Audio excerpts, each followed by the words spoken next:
Nisha Pandey and you're watching Prime Times News. Let's start with the headlines. A meeting of the Nepali Congress decides to give responsibility to the party president Shrawan to hand over formal letter of nomination to candidates who will be nominated by the party in the upcoming elections. The Madhesh government announces a protest against the federal government demanding immediate adjustment of police force. Minister Shah says that the Madhesh government is launching its first phase of protest. Government fails to give justice to the victims of West Nawalparasi who were cheated in the name of meter interest. Victims react saying that justice is still not guaranteed. At least 11 people killed, including 2 children, in a deadly mass shooting in Montenegro's southern city.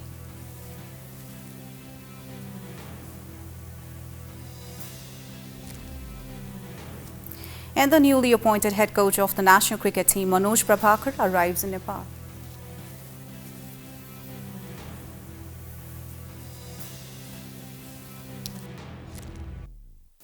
Now news in detail. A meeting of the Central Performance Committee of the Nepali Congress held at the party office Sanepa today morning decided to give responsibility to the party president Shrawan to hand over formal letter of nomination to candidates who will be nominated by the party in the upcoming election. The meeting also decided to register Nepali Congress at the Election Commission to participate in the upcoming Provincial Assembly and Federal Parliament elections and proportional election system for the upcoming Federal and Provincial Assembly elections to be held on 20th of November. According to a press statement issued by the party, the meeting has given responsibility to party president Shrawan to hand over formal letter of nomination to candidates who will be nominated by the party in the upcoming election. The meeting also decided to register the party at the Election Commission in accordance with Article 271 of the Constitution of Nepal and Section 48 of the Political Parties Act 2073 for the purpose of the election of members of the House of Representatives and members of the Provincial Assembly, and assign the Chief Secretary of the Nepali Congress Central Office, Krishna Prasad Paudel, the responsibility to complete the entire process related to it. In order to complete the same process, the necessary body of the party will be instructed through the central office to propose and recommend the name of the candidate. The meeting also decided to conduct the nationwide election-centric campaign from 26th of August to 9th of September.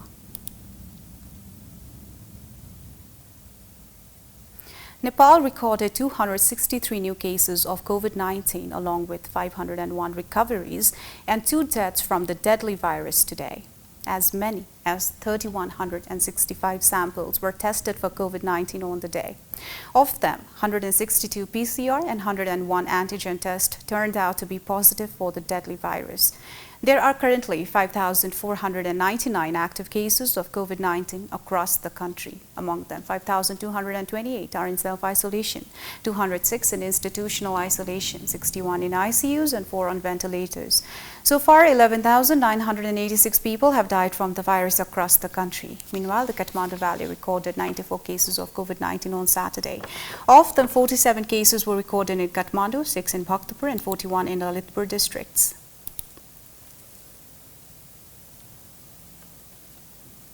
The Madhesh government has announced a protest against the federal government, demanding immediate adjustment of police force. Organizing a press conference in Janakpur today, Minister for Internal Affairs and Communication Bharat Prasad Shah said that the Madhesh government is launching its first phase of protest. He said that they will organize a sit-in protest in front of the provincial chief's office for 2 hours every day for a week as part of the first phase of protest against the federal government. He added that if the federal government remains indifferent towards the demands for a week, they will begin their second phase of protest. The protest, according to Shah, will begin from Sunday with a sit-in from 11 a.m. every day, and ministers of the Madhesh government, members of the Provincial Assembly, and civil society members and intellectuals will participate. Despite the continuous demand by the provincial government that the police force be adjusted immediately, the federal government has not done so, because of which provinces are facing problems. Earlier, on 7th of July, Internal Affairs ministers of all the 7 provinces had issued a 7-point declaration, including their demands for early adjustment of the police force. In the second week of July, the Internal Affairs Ministers met all major leaders of the ruling coalition and set a mid-August deadline to adjust the police force. The federal government, however, is unlikely to adjust police force as general and provincial elections have already been declared for 20th of November. Earlier, when provinces were demanding adjustment of the police force, Home Ministry officials looking into the matter said all preparations had been completed. The federal government has already taken control of security arrangements of the three districts of Kathmandu Valley, Kathmandu, Lalitpur and Bhaktapur, by amending the existing laws despite controversy, as even ruling party lawmakers saying the move would breach the constitution. The constitution says that the responsibility of the security of the province falls under the provinces. Kathmandu Valley falls under Bagmati province. Victims of meter interest from different parts of Nawalparasi staged a demonstration at Maitikar in Kathmandu. 10 days after the demonstrators started demonstrating, the government has formed a 6-member task force on Friday. The task force had called the protesting victims on Friday and tried to reassure them that they would get justice within a month. They were asked to abandon the protest program and return home. But the meter interest victims who have raised questions about the task force itself are now taking the stance not to return home immediately, stating that they have received similar assurances before but never got justice. They said that they will continue the demonstration until justice is served. The task force has 1 month to investigate and submit a report to recommend measures to control the crime of meter interest, but the victims have raised questions saying that the task force is not lawful.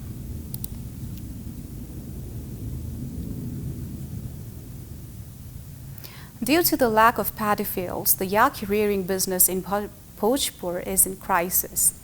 The locals of the upper part of Bhojpur have been doing yak rearing business professionally. Farmers have been earning good income from yak rearing business, but with the shortage of paddy fields for the yaks, the profession is in crisis. Yaks go to the upper parts during the rainy season and descend to the farm fields of the villages during the winter. Yak rearing farmers are complaining that although they are doing up and down all year round for the business, they are having problems in business operations after the community forest banned grazing of yaks. Until a few years ago, there were a number of yak sheds in Mayung grazing field, but now there are only 10 to 11 sheds left. In the past, most of the people's profession was yak rearing, but now the attraction towards this profession is gradually decreasing. According to the herdsmen, the main reason for the decline in business in is the community forest banning grazing. Ghee and churpi produced from yak's milk are exported to other districts as well as abroad as gifts. Produced items are sold from the barn itself. The government has also conducted programs for yak rearing farmers, but the farmers say that the main problem is the lack of paddy fields.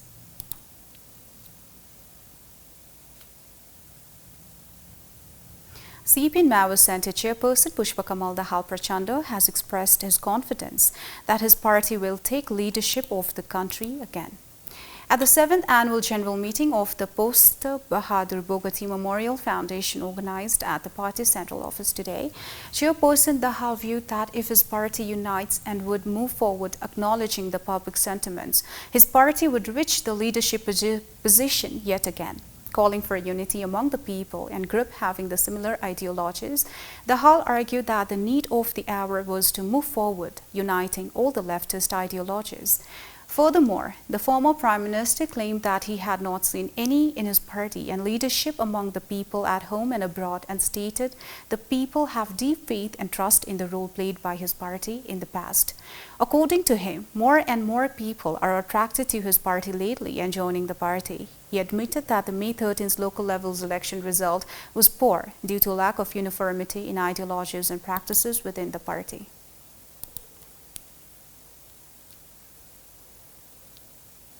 Education Minister Devendra Paudel has promised that the budget for the development of Nepal's education sector will not be reduced. In the discussion program on Nepal school education and success organized by the National Examination Board in Kathmandu today, Minister Paudel promised that the budget for the development of the education sector will not be reduced, even though there is not enough budget allocated in the Ministry of Education. Minister Paudel mentioned that education is the first sector budget will be allocated by the federal government. He emphasized on the need to increase the quality of Nepal's education sector and make it of international standard standard. He also informed that he aims to complete the physical infrastructure of the schools within 3 years. He said that everyone should be responsible for implementing the 10-year education reform action plan. He has made it clear that the state will not neglect the investment made by the private sector in the education sector and that the service should be provided with a lower percentage of profit. Now sports news.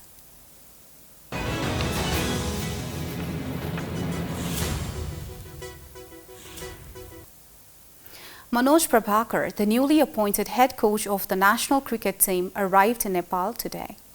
He landed at Tribhuvan International Airport. Today, he came in contact with the national cricket team as soon as landing in Nepal. Nepal appointed Prabhakar as head coach after Pubuda resigned and was appointed as Canada's head coach last month. Prabhakar's contract term is of 1 year. After Umesh Patwal in 2019, Prabhakar is the second Indian to become the head coach of the Nepali cricket team. Now he will begin training for the match against Kenya that Nepal will play. The Nepali national cricket team set to leave for Kenya on 22nd of August to play a cricket series with Kenya. The Nepalese team is going to Kenya for a T20 and ODI series with the home team Kenya. Nepal will play a 5-match T20 and a 3-match ODI series with Kenya. The tour begins with a 5-match T20 series. The first T20 will be held on 24th of August. The second is scheduled to take place on the 25th, the third on the 27th, and the fourth on the 28th. The last T20 will be held on 29th of August. Immediately after the end of T20 series, Nepal will also play a 3-match ODI series. The first ODI will be held on 2nd of September, the second on 3rd, and the last ODI on 5th of September. With this, we have come to the end of the news. Before wrapping up, here are the headlines once again.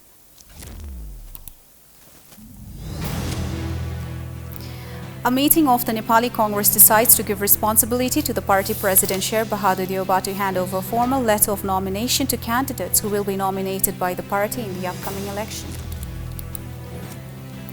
The Madhesh government announces a protest against the federal government demanding immediate adjustment of police force. Minister Shah says that the Madhesh government is launching its first phase of protest. Government fails to give justice to the victims of West Nawalparasi who were cheated in the name of meter interest. Victims react saying that justice is still not guaranteed.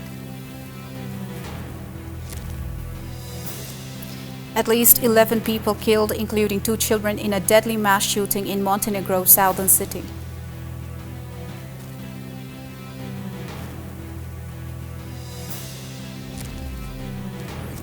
And the newly appointed head coach of the national cricket team, Manoj Prabhakar, arrives in Nepal.